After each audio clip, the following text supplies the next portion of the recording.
Galas Gaccan, brought to you by the Gaelic Broadcasting Committee. Gaeilge boo the jarrow as Failte gus Goll as Gaccan.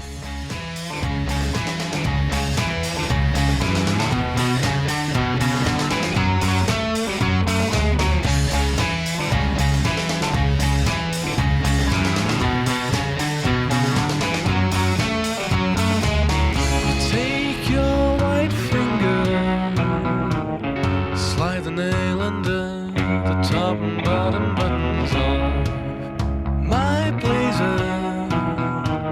Relax a fringle, slacken ties and I not to look at you in the shoe, but the eyes find the eyes find me and follow me through corridors or factories and files. You must follow, leave this academic factory. Will find me in the matinee, the dark of the matinee. It's better in the matinee, the dark of the matinee is mine. Yes, it's mine.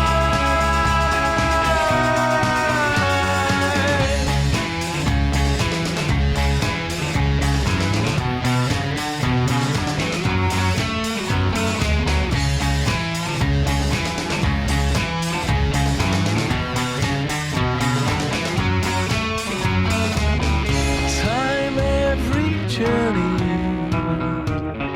to bump into you. Accidentally I charm you and tell you of the boys I hate, all the girls I hate, all the words I hate, all the clothes I hate. Oh, I'll never be anything I hate. You smile, mention something that you like, or how you'd have a happy life if you did the things you like. Find me and follow me through corridors or factories, files you must follow, leave this academic factory. You will find me in the matinee, dark of the matinee. It's better in the matinee, the dark of the matinee is mine. Yes, it's mine. So I'm on BBC Two now, telling Terry Wogan how I made it, and what I made is unclear now. But his deference is, and his laughter is, my words and smile are so easy now. Yes, it's easy now. Yes, it's easy now. Find me and follow me through corridors or factories and files you must follow, leave this academic factory. Will find me in the matinee, dark of the matinee. It's better in the matinee, the dark of the matinee. You will find me and follow me through corridors or factories and files you must follow, leave this academic factory. You will find me in the matinee, the dark of the matinee. Better in the matinee, the dark of the matinee is mine. Yes, it's mine.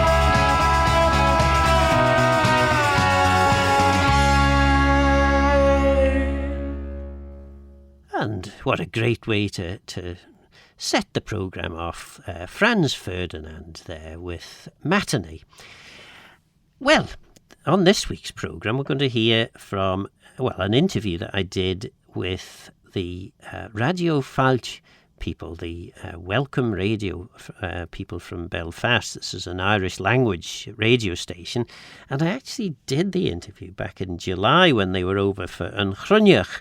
And unfortunately, for one reason or another, I've only just got round to getting it edited and being in a position to broadcast for you. So, well, we'll crack on. But basically, I'm used to speaking to them in Manx, and they tend to speak to me in Irish, and we just about managed to get by. So it was quite an interesting experience for us to actually speak English to each other. My name is Paul O'Neill, and I am the production and training officer for Radio Failte. I'm Shimmy McAndersa. I'm the community engagement officer with Radio Failte. I'm Darren MacDonald. I run Studio Failte, which is a recording studio based in Radio Failte.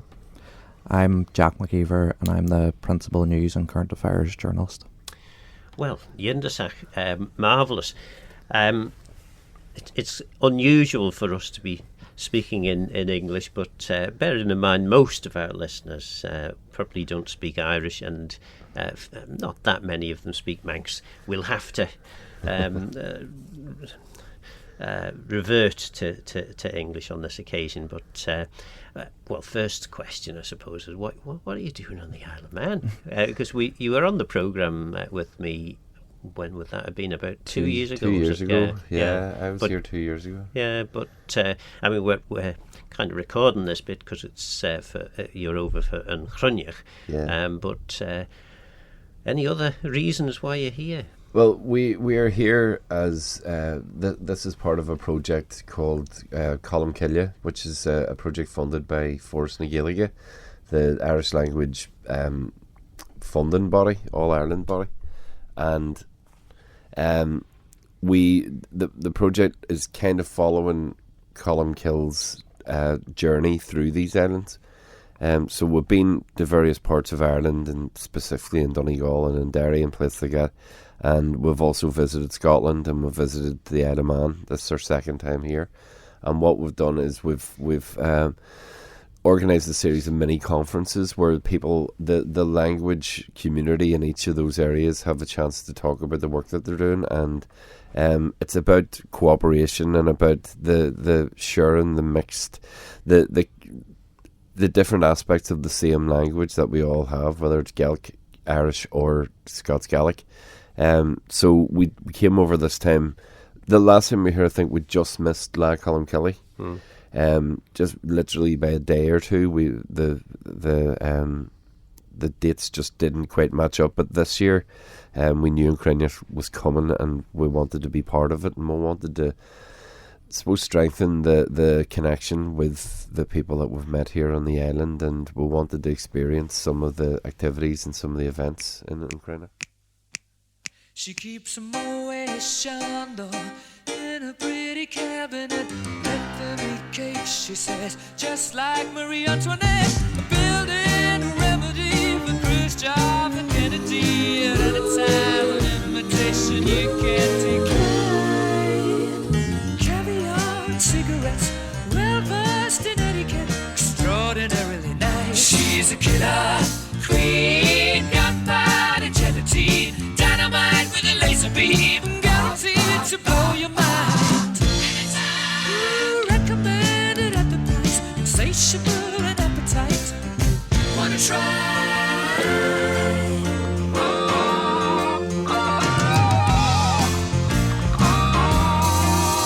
To avoid complications, she never kept the same address. In conversation, she spoke just like a baroness. Middleman from China went down to Gaeilge Minor.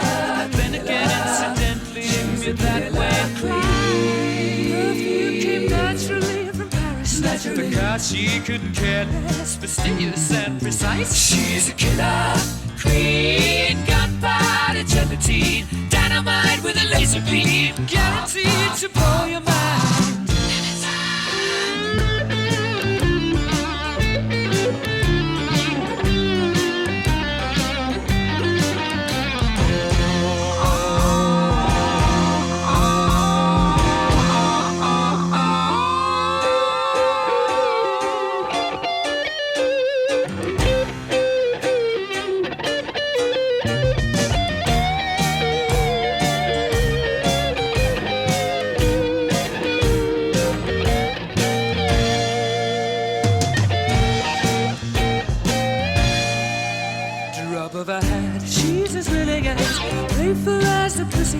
Momentarily out of action, temporarily out of gas. You're absolutely dry. She's out to get you. She's a killer queen.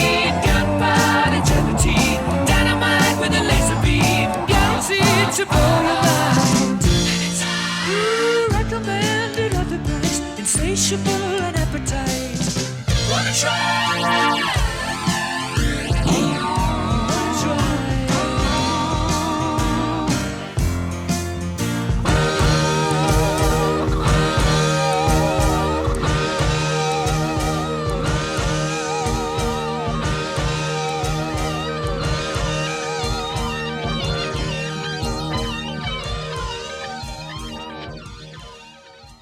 And that was Queen there with Killer.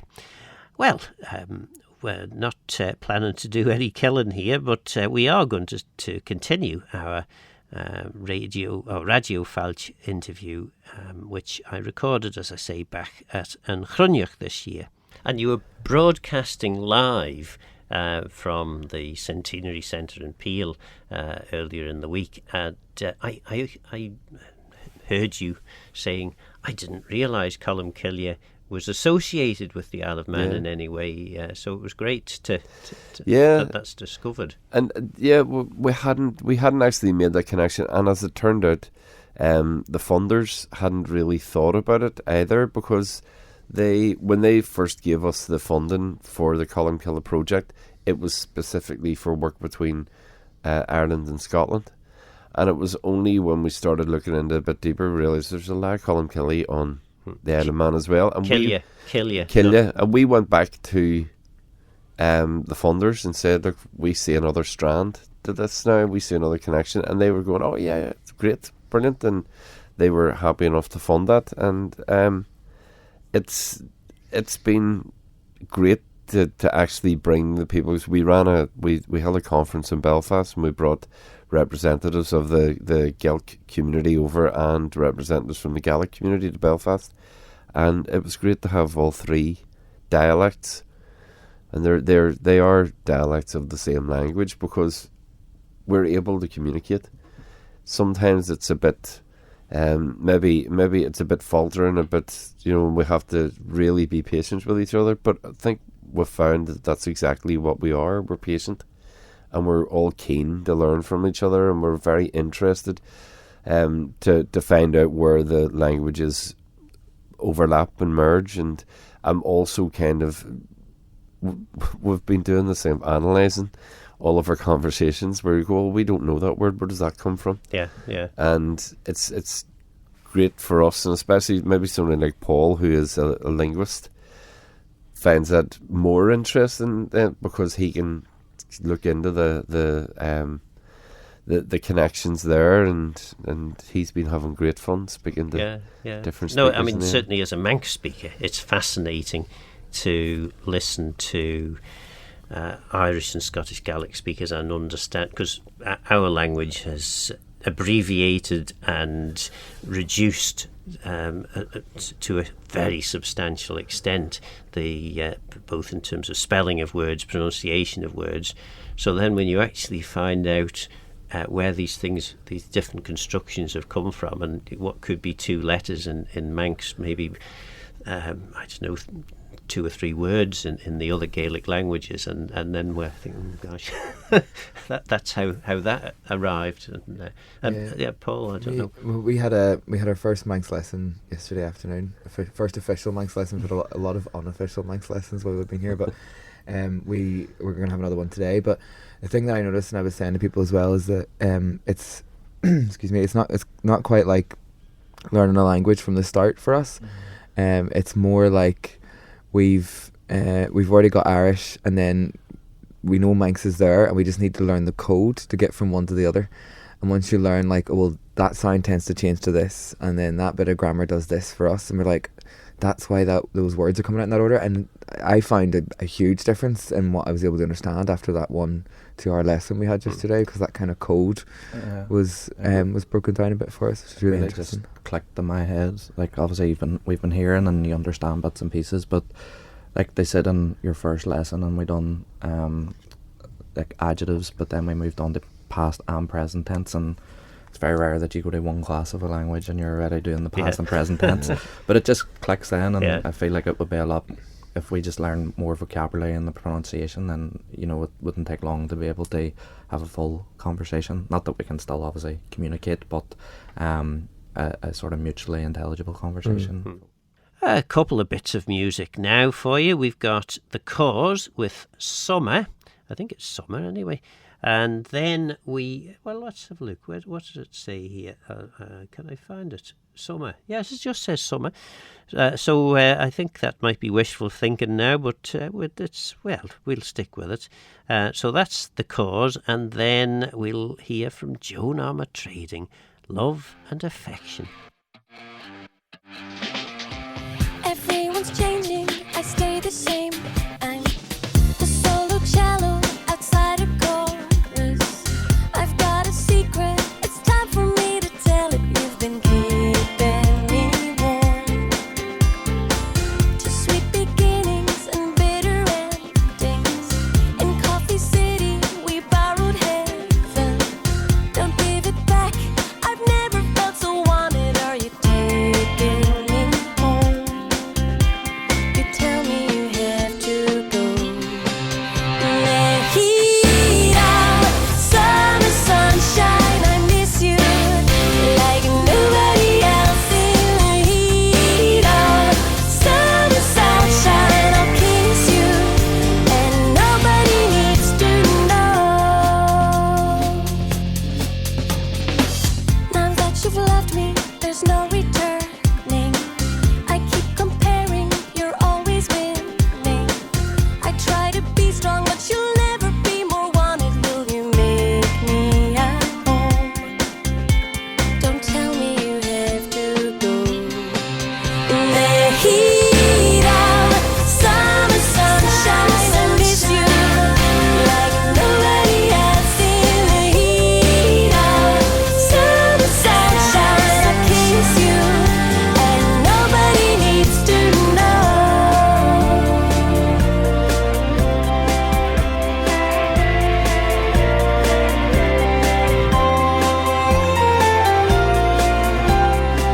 To sweet beginnings and bitter endings. In Coffee City, we borrowed heaven. Don't give it back. Winter is coming, and I need to stay warm. Mejida, summer sunshine, I miss you like nobody else in the heat of summer sunshine. I kiss you, and nobody knows. Mejida, summer sunshine, I miss you like nobody else in the heat of summer sunshine. I kiss you, and nobody needs to know.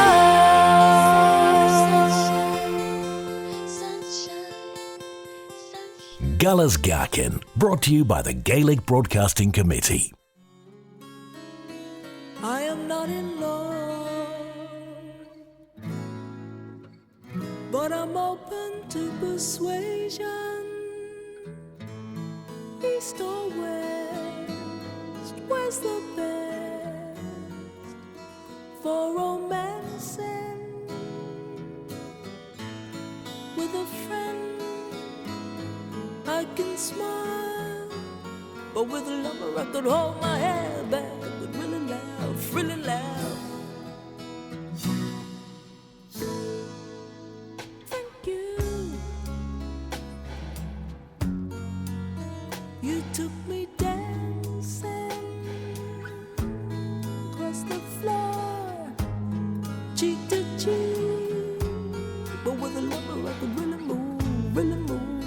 I could really dance, really dance, really dance, really dance. I could really move, really move, really move, really move. Now if I can feel the sun in my eyes and the rain on my face, why can't I feel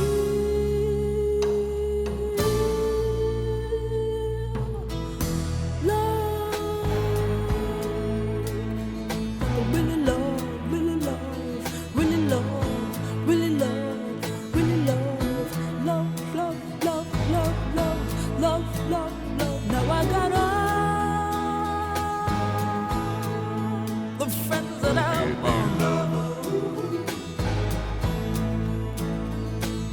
I may need more, but I should just stick to those that I have got. With friends I still feel so insecure. Little darling, I believe you can help me a lot. Just take my hand and lead me where you will. No conversation, no wait, good night. Just make love with affection. Sing me another love song, but this time with a little dedication. Sing it, sing it, sing it, sing it. You know that's what I like. Once more with the feeling. Give me love, give me love, give me love.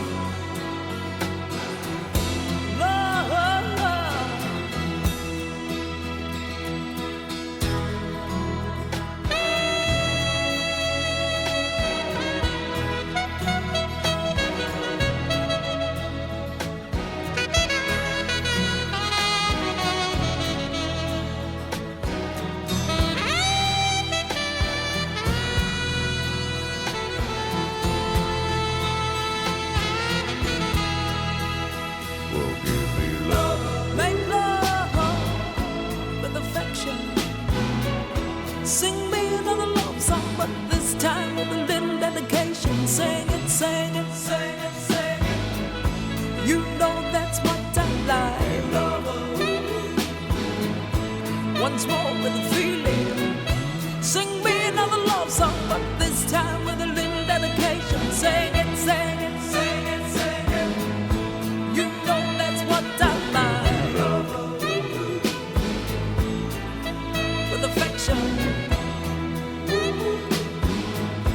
with a little dedication. Once more with a feeling. You know that's what I like.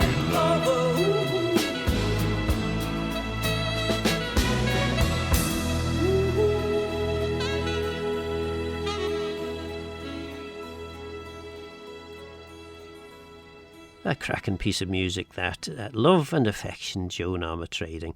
Well, next we'll go back to the interview that I did at Yn Chruinnaght in July with the Radio Failte people. Especially as well when we're even walking about Port and Hinch and the places we're saying and we're seeing and we're looking at place names. Yeah. And it's quite funny at times because the spelling obviously took a different route. Yeah. With the Manx languages, according to us, it's kind of like a race to see who can interpret it first and realise what the meaning of the place name is, perhaps, and what it means. And there's always that kind of big sigh of, oh, of course, perhaps this is what the root of the word, and this is where it comes from. Yeah, certainly for me, I remember I went to Salmarstig 30, maybe even 40 years ago now, and did well, we were supposed to be there to learn Scottish Gaelic, but I think the four Manx speakers that went probably spent more time teaching Manx to the Gaelic tutor than but yeah, decoding was the thing. Once they understood what all the letters meant and the letter combinations and how that works, on the way back I was reading to a fair extent Scottish Gaelic, because I now understood how to make the sounds, and as long as you kind of read the sounds out, you could really get a feel for what the language is about. Very, very similar, the three languages, really. Absolutely.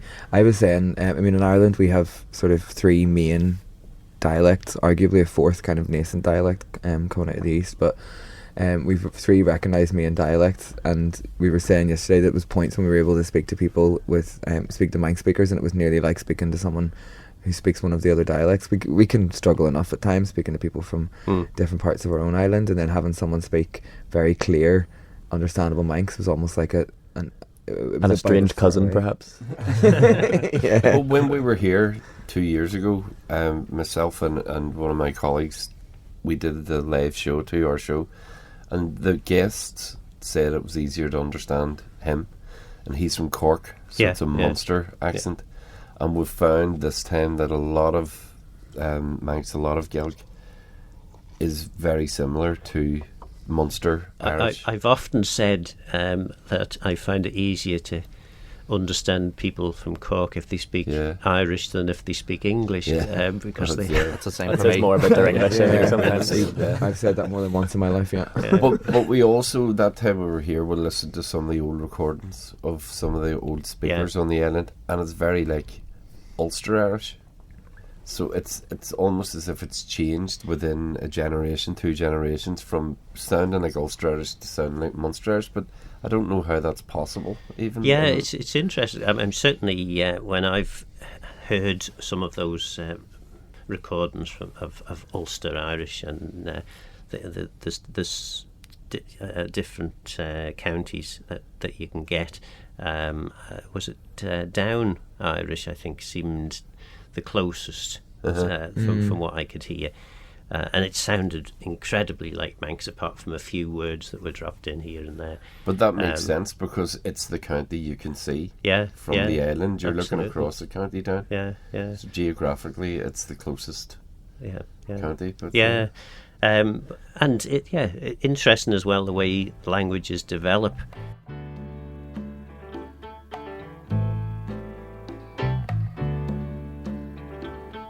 Stayed in bed all morning just to pass the time. There's something wrong here, there can be no denying.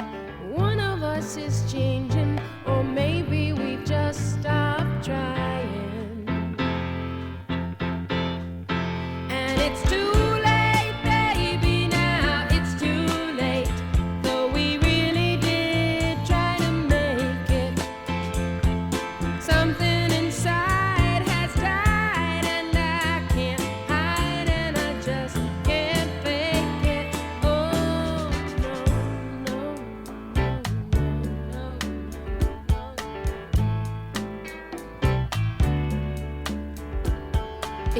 to be so easy living here with you.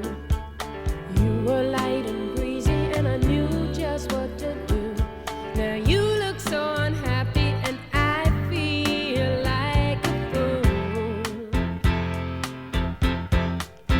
And it's too late, baby, now it's too late. Though we really did try to make it. Something inside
stay together, don't you feel it too?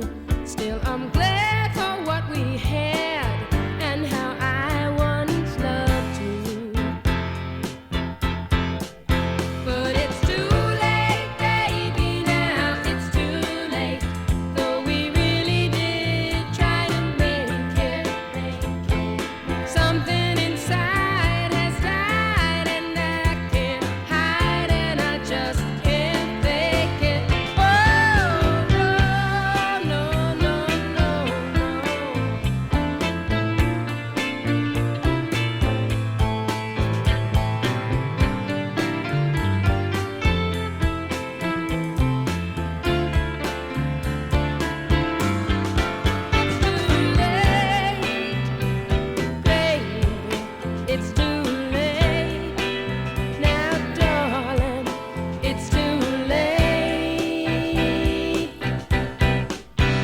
Manx's steam trains and trams. We are your Manx Radio.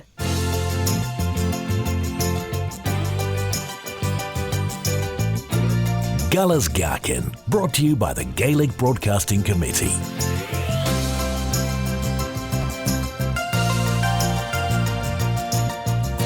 Radio Mannin. Well, that was the Carol King with It's Too Late. And that little jingle does indicate that we're ready for a Manx track. And I thought to myself, we'll hear from the mighty Mollig Band. And this is Finn as Ocean.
Galas Gaccan, brought to you by the Gaelic Broadcasting Committee. Station and Nation Radio Mannin.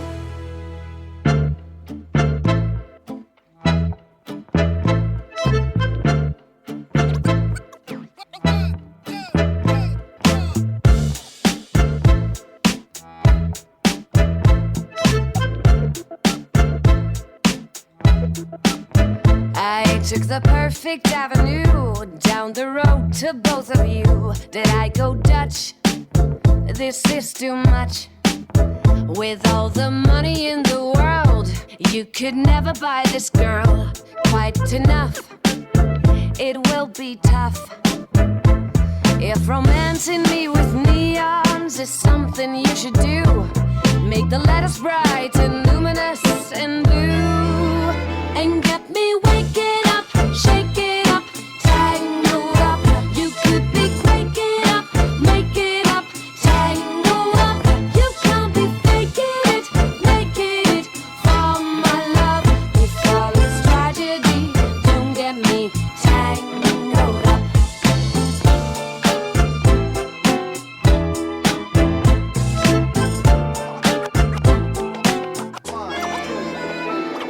can't separate your sins. To me, you're acting like you're twins. This is a mess. Is this a test? How many guesses do I get till only one of you is left? You're quite the same if love's the game. I want to see emotions color in the sky to the point it will make me wanna cry and get me waking up, shake it up, tangled up. You could be waking up, making up, tangled up. You can't be faking it, making it for my love. If love is tragedy, don't get me tangled up, tangled up.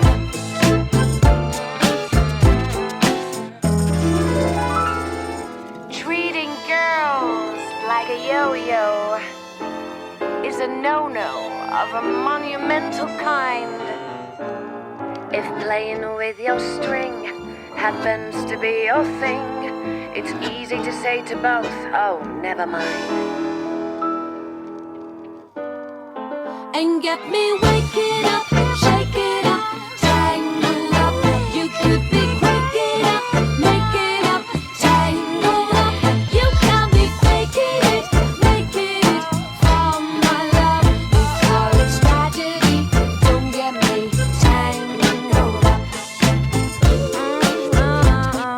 Tangled up.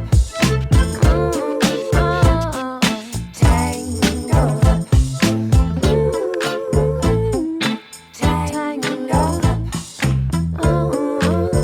up. Tangled up. As Manx's steam trains and trams, we are your Manx Radio. And that was Tangled Up by Caro Emerald. Well, back to the interview with the Radio Failte team, which I undertook back in the Yn Chruinnaght festival during, in July this year. I suppose with Manx, up until fairly recently, we've had a kind of a free hand. I think latterly there seems to be more of a suggestion that we need to have better Manx. I'm not wholly convinced that that's a good thing. I kind of get that you want to aspire to better things when you're using a language, but equally, most languages develop, and as community languages, they change over generations, and they do that by usage, not by language professors saying, actually, no, you need to speak it like this, not like that. So, it's something that we have a proverb for as well, and it's a tricky point because you do want as many speakers as possible, while at the same time, perhaps if you're looking to conserve a language and to grow it, maintaining what you might consider a quality of language. But we have a seanachal, a proverb as far Gaelic briste na ry-chlashtyn. Broken Irish is preferred to clever English, perhaps. But it's interesting to kind of I suppose that's something that we deal with as well. Like, how do you make a language enticing to a learner and encourage conversation without letting people feel maybe excluded if they aren't confident in their own quality of language, while at the same time preserving a quality and preserving a rich standard of language. There's no easy answers. Yeah, I see a lot of similarities, and we had a lot of this conversation yesterday at the event in the Centenary Centre in Portnahinja, about we were given a talk about the Irish language movement, particularly in the 6 counties and around Belfast. And from the conversations we had with people, there's so many similarities with the movement here in the Isle of Man, and it was, in some ways, it was really heartening to hear that. I think for both sides, to hear that there's those common experiences and common frustrations. But the conversation has happened a lot about what do we do to get as many people in as possible, and then what do we sacrifice by doing that, and is there a risk of pigeonization of the language? And I think, like with everything, like the best path is probably the most complicated through those woods, and it's kind of it's a balancing act between those two things. There is definitely something to be preserved, but you don't want to be elitist and cut people out of the thing either. But I think your point as well, Phil, is true, that the language will find its own way. I mean, the language will naturally evolve. We have no control over that. We can try, and many academics have in the past.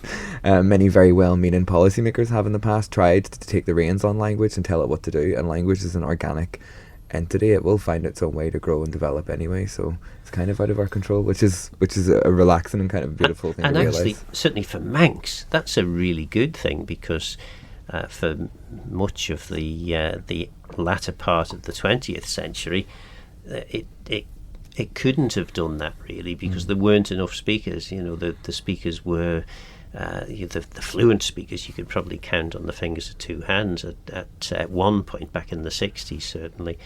Latterly, we've got a couple of thousand speakers. We've got a school with children who use the language on a daily basis as their language of tuition, and the language has developed over the last 30-40 years, and whether people like that or whether they dislike it is irrelevant. The language is what it is, I suppose. Mm-hmm. Yeah, and that point about the younger folk as well learning the language is something to take a huge amount of hope in. We love a wee seanachal in Irish. We love a wee proverb and a wee saying, but we say Mulla Noige agus Tuckashi, commend the youth and they will come. And it's kind of this sort of reminder to ourselves that if we give the right kind of encouragement and support, like, that is where we put all of our hope in our future. And I can see that in the other man. I can see that kind of hope and investment in the future of the language among that generation. And ultimately, everyone in this room is going to go on the ground at some point, and we're going to have to leave something behind. And there's several generations of work to be done when you're trying to save a language that spent centuries being beat to the ground, as we've all done. And what we need to do is lay those foundations for the generations to come. Well, time now for Adam and the Ants with Stand and Deliver, and this brings back some memories of the performance that I gave. That's probably the best way you could call it. Earlier in September, when we did Midsummer Night's Dream, dressed up as New Romantics. I had just the vaguest hint of Adam and the Ants about me in the costume I was wearing. Galas Gaccan, brought to you by the Gaelic Broadcasting Committee.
As Manx as the hills, yes sir. Manx Radio. Galas Gaccan, brought to you by the Gaelic Broadcasting Committee.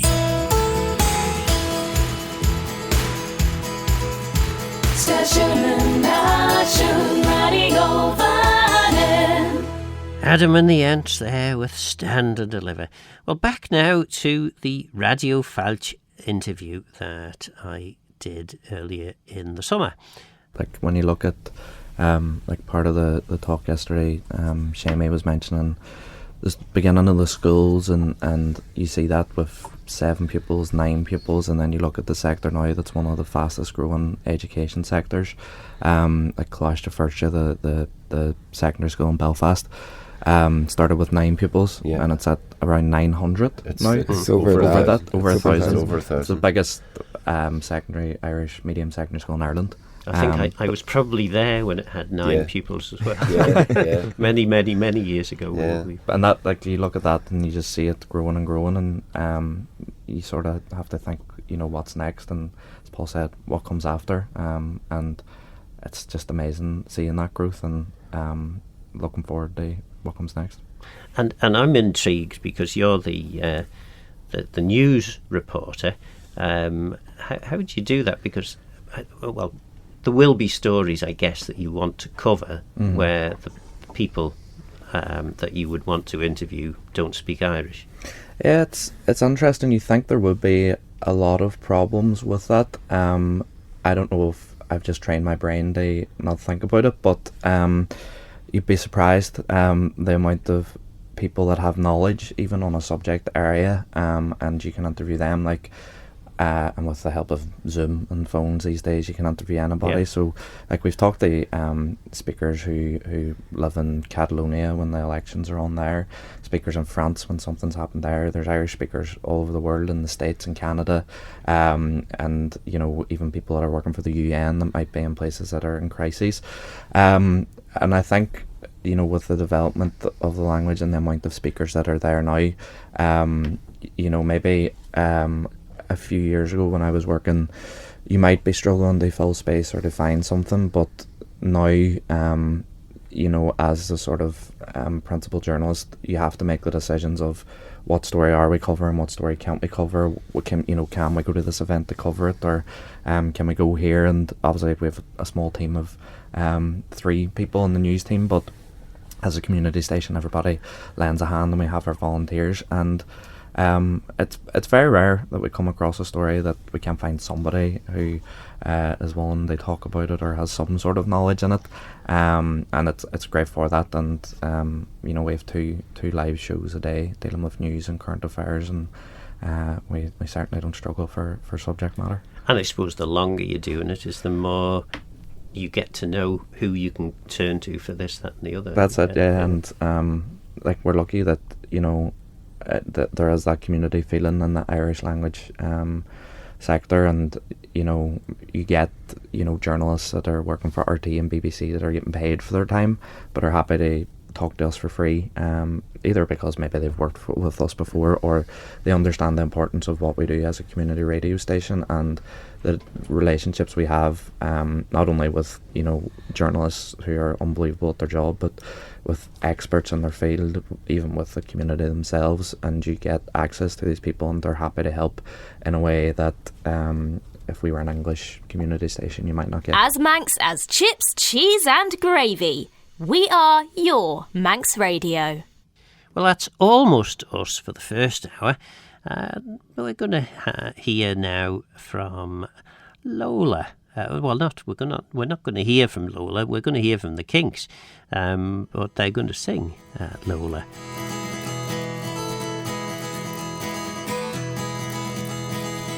Galas Gaccan, brought to you by the Gaelic Broadcasting Committee.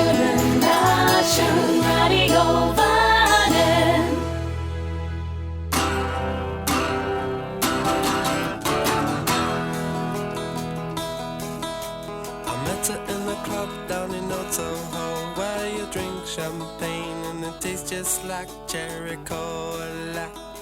C-O-L-A cola. She walked up to me and when she asked me to dance. I asked her her name and in a dark brown voice she said Lola. Hello, hello, la la la la la.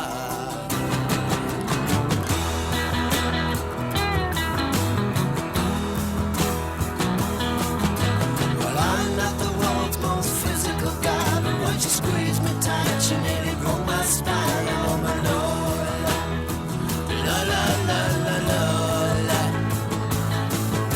Well, I'm not dumb, but I can't understand why she walked like a woman but talked like a man. Oh my Lola, la la la la la la, la la la la la la.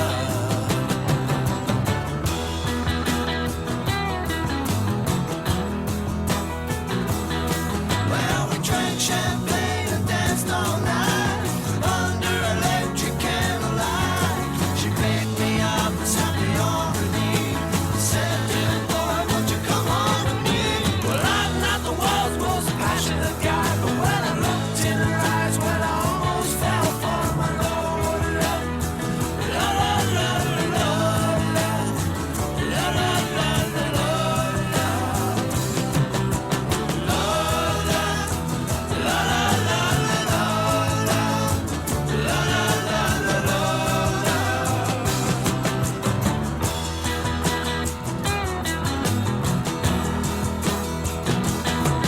I pushed her away. I walked to the door. I fell to the floor. I got down on my knees. I looked at her and she at me. That's the way that I wanted to stay, and I always wanted to be that way for my Lola. La la la la la la. Girls will be boys and boys will be girls. It's a mixed up, muddled up, shook up world. It's up my Lola. La la la la la la. Well, I left home just a week before, and I'd never ever kissed a woman before. But Lola smiled and took me by the hand and said, "Dear boy, I'm gonna make you a man." Well, I'm not the world's most masculine man, but I know what I am, and I'm glad I'm a man. So is Lola. La la la la la, la la la la la.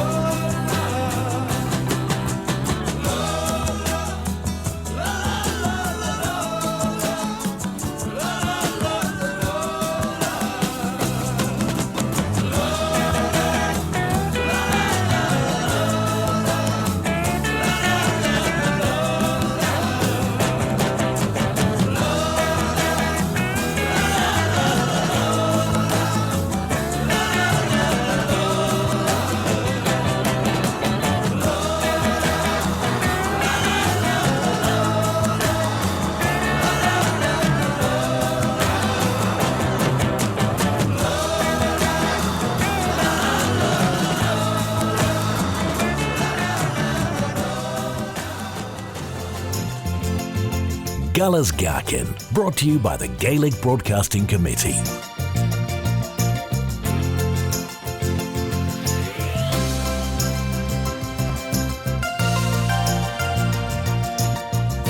Radio Mannin.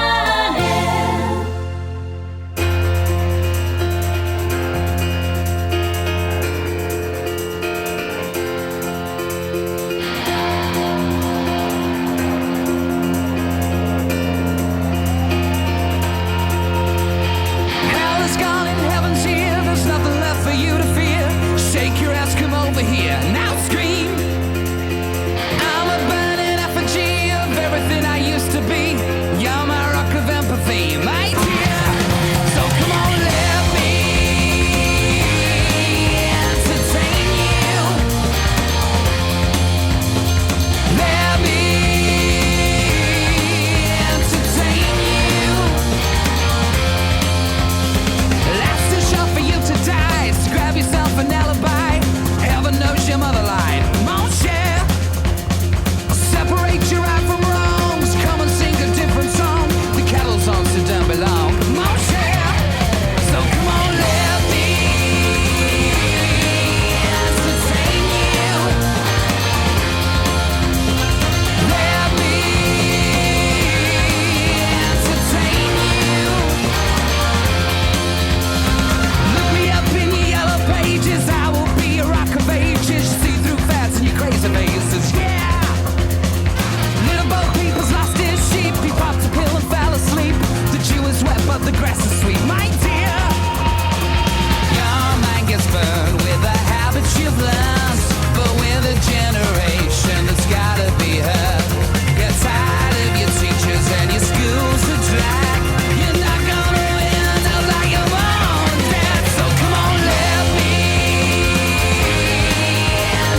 older, I heard them saying it like that.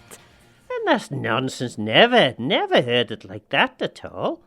Well, this'll have to be one of those for Kane's place name campaign, don't you think? And that was Robbie Williams, and of course herself there, saying it's time for a Kane's place name. And if she says it is, well, it must be. I'm pretty sure I heard somebody referring to the wrong pronunciation of the Muirach. And yes, it's a little while since we've been to that part of the north. So Muirach first appeared in 1703 in the manorial roll. That's the first bit of literature that J.J. Neen could find. Anyway, J.J. Neen, who wrote this wonderful work of place names from the Isle of Man I think it was published in 1925, but I might be wrong with that. Anyway, Muirach appears as pretty much as pronounced Moraugh or Mouragh, and then Mooragh, and then eventually it ended up with Muirach, Mooragh, as we have it today. And Moor, of course, means the sea, and effectively this the Muirach is the wasteland near the sea. And J.J. Neen says, according to P.W. Joyce, it is derived from Moor, the sea, and Mach, a plain. So Macha or Mar, as we have it in Manx, is a sort of a field or a plain. So Moor Mach is what it probably was at one point, which would have been a sea plain, which he deduces from the form Muirach, which is found in the Book of Rights. I'm not quite sure where the Book of Rights comes from, but anyway, there we are. So that's what the Muirach is. If you can get a good on the end of your Muirach is best, but Muirach just with a slightly softer at the end would do. But it's definitely not what some people call it, and I won't even say it, because saying it just makes it more likely that someone is going to mispronounce it. So yeah, Muirach. And then this of course is in Lezayre, the parish of Lezayre, and I thought I'd find a few more Lezayre place names. One which is often mentioned, and possibly mentioned by people who are over for the Manx Grand Prix Festival of Motorsport, whatever you call it these days. And up on the tops we have, of course, Pennypot. This mountain name is obscure, it says here. This is Neen talking. It is probably an old name, although no early forms are found. It is usually translated as the Turf Peak. But this should be in Manx Ben an Odd or an Ford, as the phonetics are as indicated above. This interpretation is impossible. Well, I'm not sure there. I think maybe J.J. Neen is being a little too down on that. Ben a Fort, or Ben an Odd, maybe. It's not too far off Pen a Pot, Penny Pot. But yeah, anyway, that's J.J. Neen, and who am I to argue with J.J. Neen, who was, of course, a great Manx scholar, unlike myself, who's quite interested. Then we have Skyle, or Sky Hill, as it's become. Skyle and Scachafell was its first iteration back in 1376 in the Chronicle of the Kings of Mannin and the Isles. And Scachafell was how it was written then. And then gradually over the time, it's had different spellings: Sachaverl or Scael, Skyalt. And then by 1870, it had become, in the Ordnance Survey map, Sky Hill. And the Scandinavian Skjarfell, I'm not very good at pronouncing Scandinavian, is the Wooded Hill. And of course, there was the great battle that was recorded here in 1079. And a day watch was kept here for the parish of Kirk Christ Lazaire. Couple of pieces of music for you now. Caroline by Status Quo, and then Ben Uday Hall. I'm not quite sure who this is by, but a bit of Irish music for you. Galas Gaccan, brought to you by the Gaelic Broadcasting Committee.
The hala he go, you and pleasure huru natural at span oh hedika, she a humo you malilo. On your magai blata he go, nam Shoro Sander na will fight it go. Very good landish molilo. Tamareka boya he go. Grammy Danyama na horo smooth like our Marhun the tray. A Goll DJ molilo. Oh, Chucky my head he go. And Westfin Claudia horo. It's your shame is show where it be. It's me a Goll and Talilo.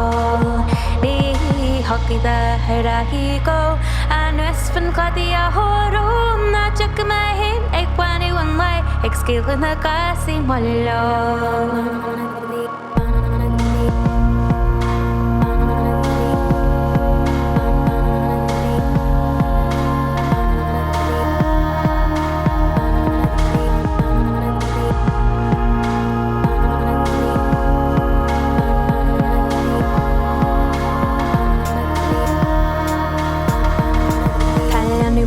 Mahiko, Ekin Shireki Ahoro, Islam New over the Ghaelg, Ekin the day hit Molilo. Spaylan New Mahiko, Ekin Shireki Ahoro, Spaylan New over the Ghaelg, Ekin the day hit Molilo.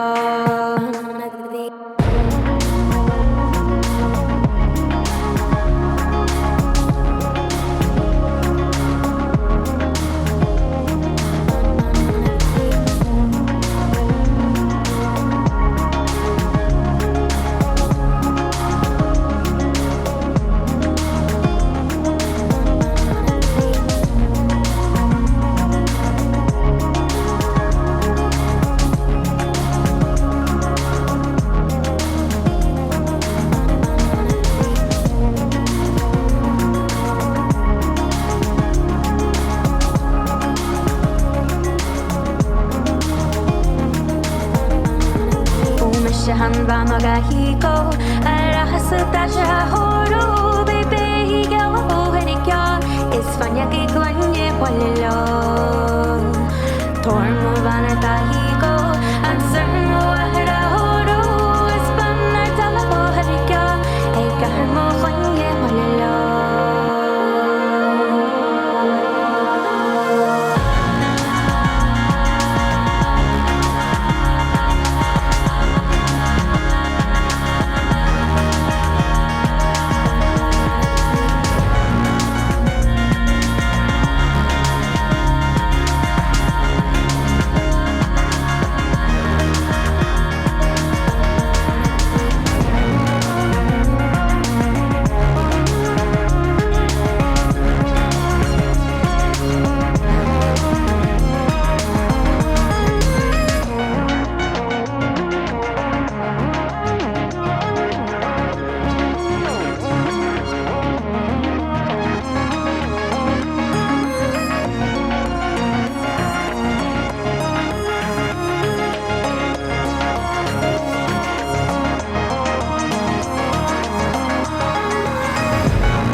And we're now back to the interview with the team from Radio Failte that were over for Yn Chruinnaght this year, and I got a recording with them back then.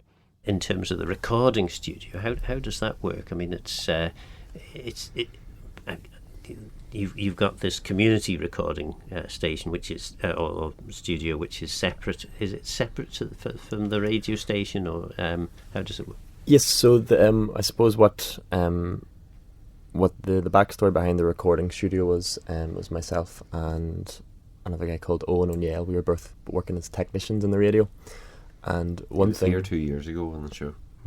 He's now off pursuing a PhD in instrument design.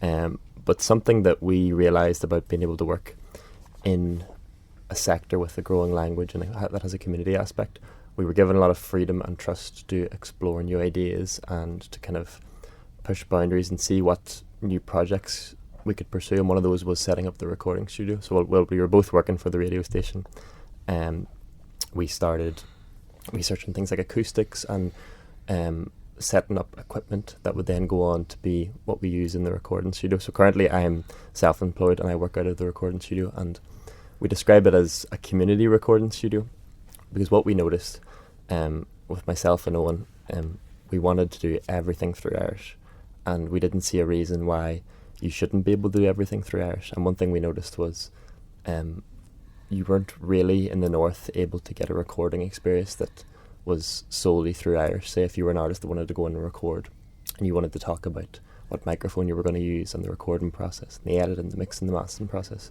there wasn't a clear place to do that in the north.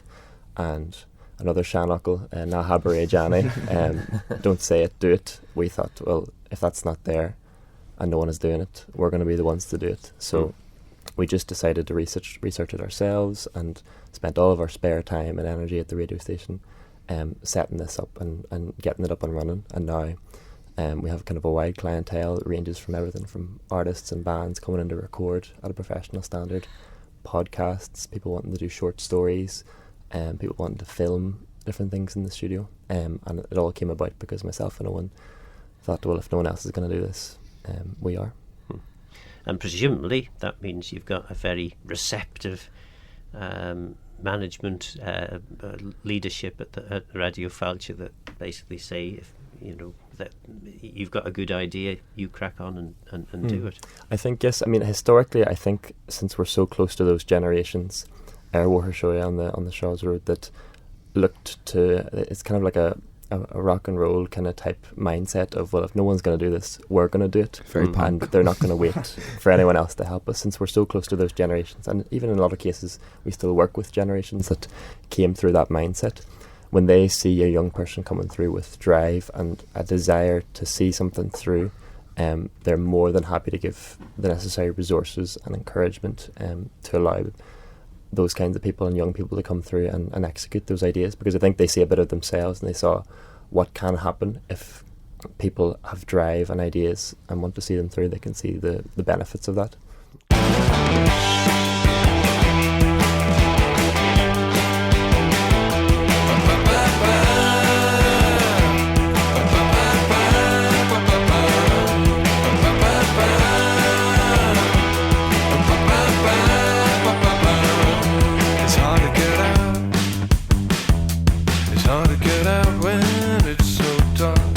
To look out, it's uncertain, but the curtain won't draw itself. Where can you go when no one knows your name? No one's glad that you came. Follow me, it's so close. It's on the corner of the Golden Guide. You know the owner and he knows which shot is the usual for you. The memories he will remove from you. You'll be taking everything you can lose by the end of the night.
hard to come home. It's uncertain, but the curtain fell when you were away. And that was Franz Ferdinand with Bar Lonely.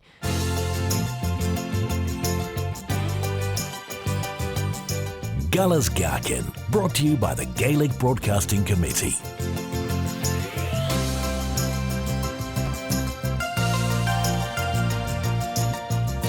Radio Mannin. And that, of course, is our cue for a Manx track. And Machlia are going to chase the ace. So you will need to pull back the chairs and table in the kitchen, because this is one that you'll definitely be wanting a jig to.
Galas Gaccan, brought to you by the Gaelic Broadcasting Committee. I was following the eye, was following the eye, was following the eye, was following the eye, was following the eye, was following the eye, was following the eye, was following the eye, was following the pack, all swallowed in their coats, with scarves of red tied round their throats to keep their little heads from falling in the snow. And I turned round and there you go, and Michael, you would fall and turn the white snow red as strawberries in the summertime.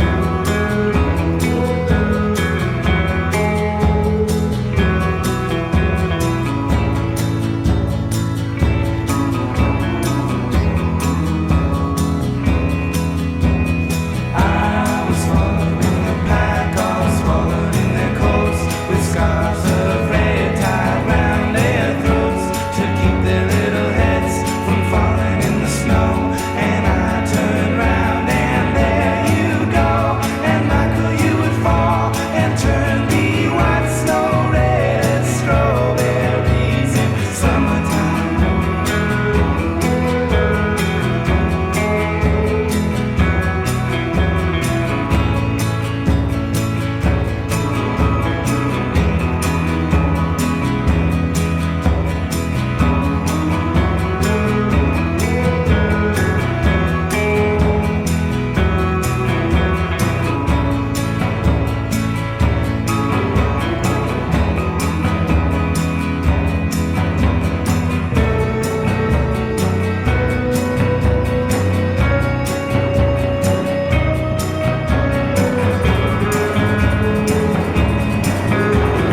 I was following the pack, all swallowed in their coats, with scarves of red tied round their throats to keep their little heads from falling in the snow. And I turned round and there you go, and Michael, you would fall and turn the white snow red as strawberries in summertime. In terms of the station itself, I mean, what you see as the future for Radio Failte?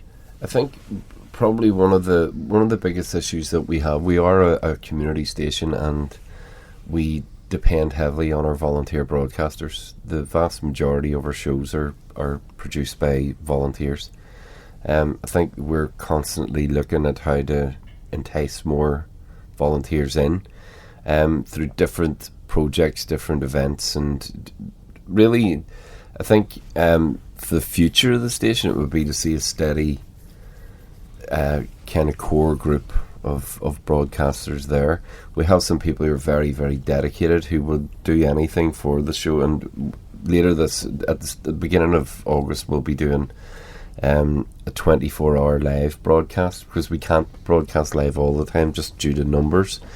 But we're going to do, for the second time, we're going to do a 24-hour live broadcast from I think 5 in the morning to 5 in the morning or something like that. Gosh. That's going to be, we're going to be giving volunteers the opportunity to come in at any time, whatever time they want. Just let us know, we'll give them an hour slot and they can come in and do that, and we'll be there to support them. When we did this last year for the first time, some of those volunteers broadcast live for the first time ever, because they were used to coming in, recording and editing their shows and then things, so we're able to do it live. So I think probably the future is to kind of galvanise that core support and help it grow and help support the station.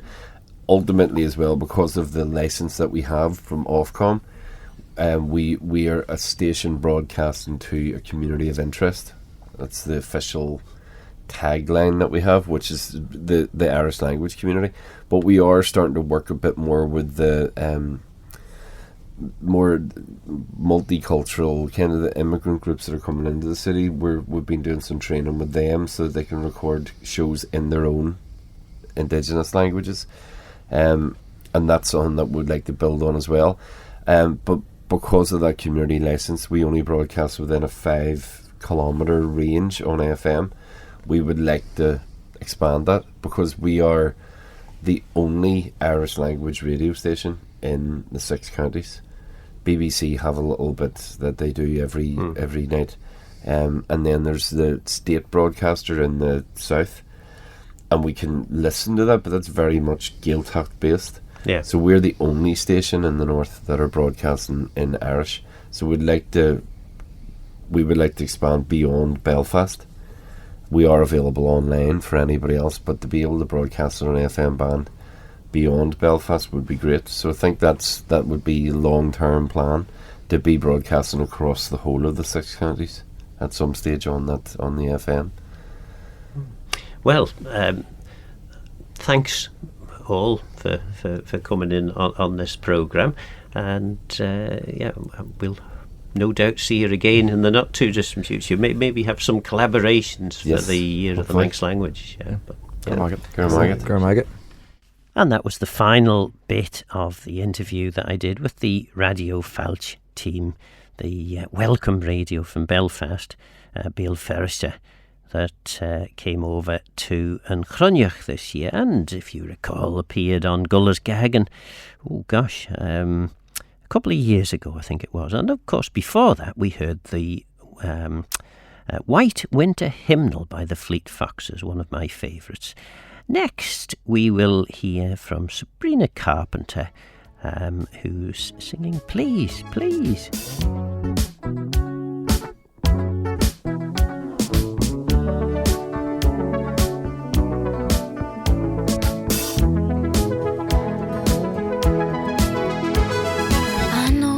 Good judgment, I know I have good taste. It's funny and it's ironic that only I feel that way. I promise them that you're different, and everyone makes mistakes, but just don't.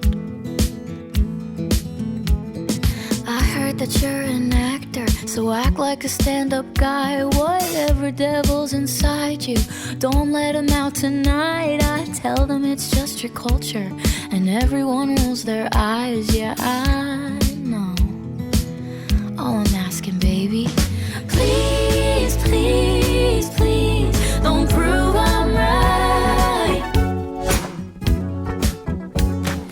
Please, please, please, don't bring me to tears when I just did my makeup so nice. Heartbreak is one thing, my ego's another. I beg you don't embarrass me, little sucker.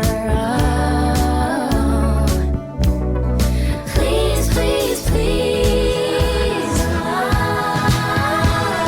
I have a fun idea, babe. Maybe just stay inside. I know you're craving some fresh air, but the ceiling fan is so nice, and we could live so happily if no one knows that you're with me. I'm just kidding, but really, really, really, please, please, please, don't prove I'm right. Please, please, please, don't bring me to tears when I just did my makeup so nice. Heartbreak is one thing, my ego's another. I beg you don't embarrass me, little sucker. Please, please, please.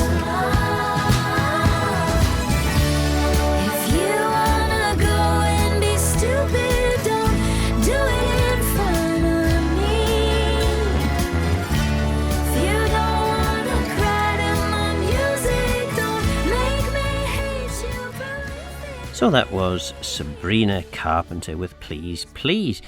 Next, last week we heard from Charles Gard, and we've got a couple of the final bits of the interview, and I won't fit them all in, but the last a couple of them anyway, before the end of the programme. So we'll hear from Charles, then we'll hear Wild West Hero from the Electric Light Orchestra, and then a second dose of Charles Gard.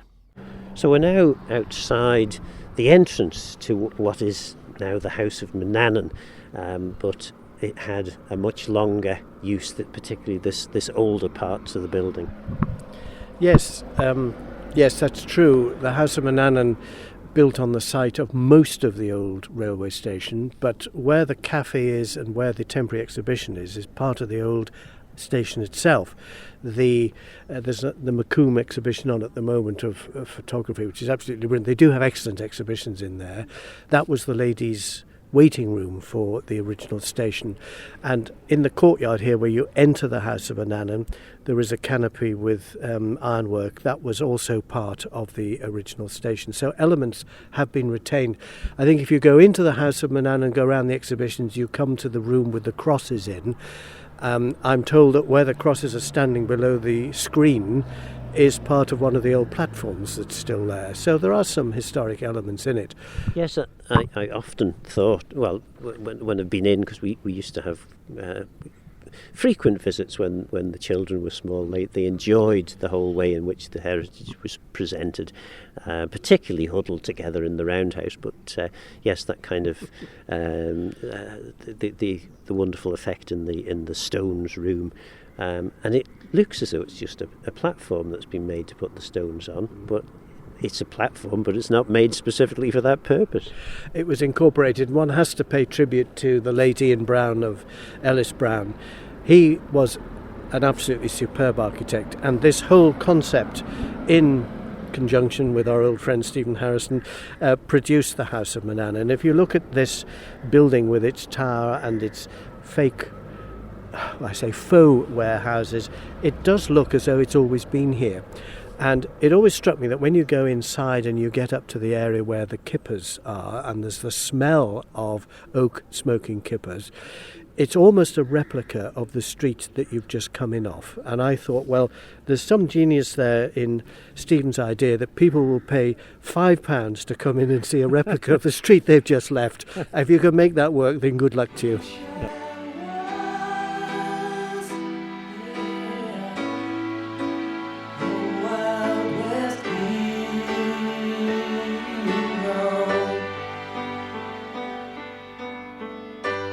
Sometimes I look up high, and then I think there might just be a better life away from all we know. That's where I wanna go, out on the wild side, and I wish I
round the fire, oh so bright, I'd be the Indian's friend.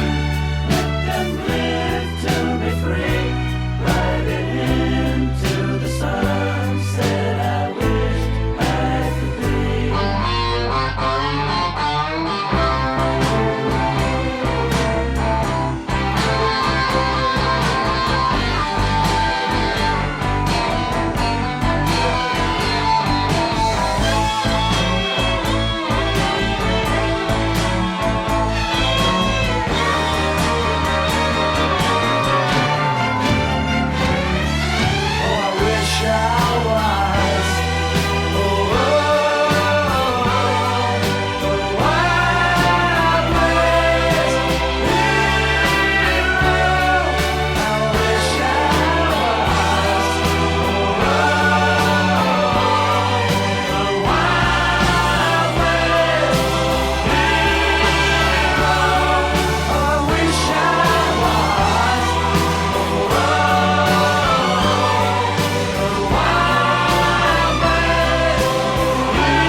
So the harbour wall that we kind of see here and the road were additions, but the as far as we know the platforms were basically directly outside of the now cafe and exhibition building, which was the old station. That's right. I mean, if you look at the old photographs, you can see it's kind of a goods yard here. It was quite a complicated area with the various lines and sidings and so on. And it was, as you say, the end of the line. The harbour has been dramatically changed since the marina has arrived. And I think the marina here and the one in Douglas are a huge benefit. They just make the whole place look so much better. No, we're not talking about Douglas, but if you're sitting on North Quay there, having a coffee outside some of the little cafes and you've got all the yachts and everything, it's a great enhancement. So the House of Mannin, opened by the King of Norway, I seem to remember, to great panoply. I was involved in the films inside.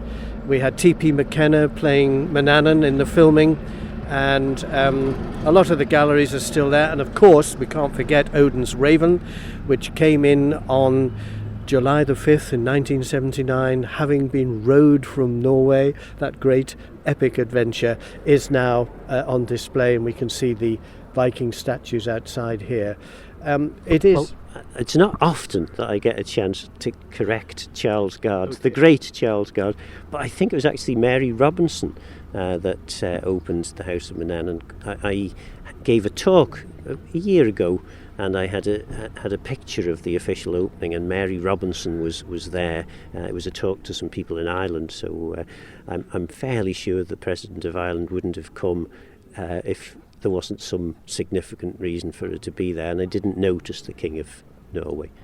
Well, I do stand corrected. My memory, that is interesting. I do remember Mary Robinson coming to the island, and you're right, because the King of Norway definitely opened the Sound Cafe. I was actually filming the visit for the government at the time, and everywhere the King of Norway went, the first person he saw when he got out of his car was me and my film crew. I always remember at the opening of the Sound Cafe, which itself I think is a brilliant building, the roof has grass on it, and the then chairman of MNH, the late Martin Moore, who's a great character, in his opening speech with the King sitting next to him, he said, "Your Majesty, we have incorporated a Norwegian feature here. We have grass on the roof, but unlike the ones in Norway, it doesn't have any weeds on it." And the King kind of sort of looked up at him, and I said to Martin afterwards, "What on earth did you say that for?" And he said, "Well, it's true. They all have weeds on them in Norway."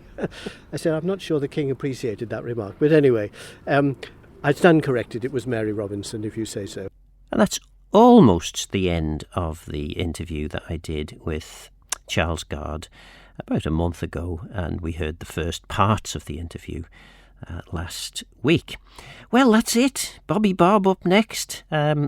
Before that, though, Canoe by Peather Cubley.